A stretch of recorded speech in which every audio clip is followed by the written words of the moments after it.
I'm Dana Ammons, your host, and we're here today to talk about founders that have playbooks that can be turned into practical steps that you can use on your own brain.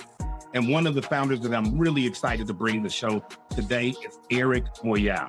I don't have that background in life sciences that you would normally have if you started up your own company. And so I typed in insulin and then found 100 people and reached out to each of them like, hey, I'm trying to do this thing. That insulin from like 20 years ago is the same insulin you're using today, and it's only gotten more expensive. The reason why it's called a biosimilar and not a generic is because it's not exactly the same, because no two living organisms are exactly the same.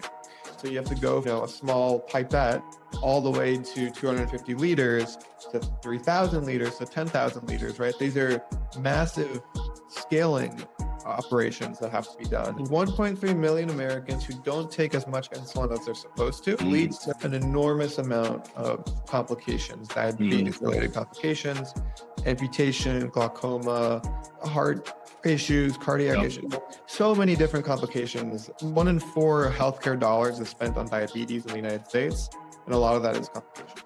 You might have insurance, but still can't afford your insulin. There's insulin shortages happening across the country today. I got an email from a friend who works at a hospital, and the hospital was like, listen, we only have 1 or 2 weeks left of this long-acting insulin, and we don't know what we're going to do because we're going to have shortages through the end of September. Are you doing this for you, or are you doing this for somebody else? And, the answer ended up being I was doing it for me. Eric, no one cares. Nobody cares. Like, nobody is watching what you do every single day. But coming back to that idea that nobody cares. Everyone's excited for you, but nobody is actively rooting for your downfall on a day-to-day basis. Like, you're allowed to not do well all the time. It's taken 4 years because we haven't been perfect, and that's okay, right? Like, things happen over time, and I celebrate such silly things. We had our first board meeting ever 4 years ago, and I bought a bottle of champagne. I don't drink champagne, but I bought one because I wanted to pop it. I just wanted to pop a bottle of champagne. It was a $7 bottle. It sits on my desk like I have it. I have the cork and everything because that was important to me.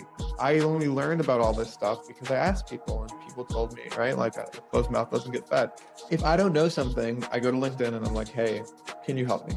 The deal with me is if you give me money today, I am going to make insulin more affordable. I know Jeff Bezos listens to the podcast. So Jeff, if you're listening, book 20 to 30 million, and then our timeline becomes 3 to 5 years instead of 5 to 8.